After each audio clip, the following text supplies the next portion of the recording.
Is CMC Markets good for beginners? Have you used CMC Markets before? What was your experience?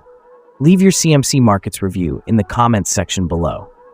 CMC Markets, a leading online broker, can be a suitable choice for beginners looking to enter the world of trading. With its user-friendly platform, educational resources, and regulatory oversight, CMC Markets offers a conducive environment for those starting their trading journey. One of the standout features of CMC Markets is its commitment to providing a seamless and intuitive trading experience. The broker's platform is designed with simplicity in mind, making it accessible to traders of all levels. Whether you're a seasoned professional or just starting out, CMC Markets platform offers a straightforward and efficient way to trade.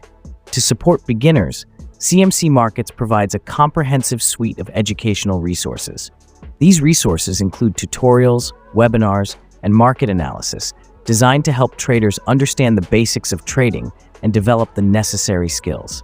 By providing access to educational materials, CMC Markets empowers traders to make informed decisions and navigate the complexities of the financial markets.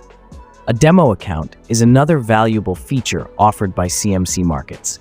This allows you to practice trading with virtual funds before risking real money, helping you build confidence and understanding. By experimenting with different strategies and market conditions, you can develop a solid foundation for your trading career. It's important to note that CFD trading, which is the primary focus of CMC Markets, carries inherent risks. It's crucial to understand these risks and manage them effectively. Leverage can amplify both profits and losses, so it's essential to use it cautiously. If you're considering CMC Markets as a beginner, it's recommended to start with a small amount of capital. Take advantage of the educational resources offered, practice using the demo account, and be patient and learn gradually. By following these guidelines, you can increase your chances of success in your trading endeavors. Ultimately, the best broker for you depends on your individual needs and preferences. It's always a good idea to research and compare different options before making a decision.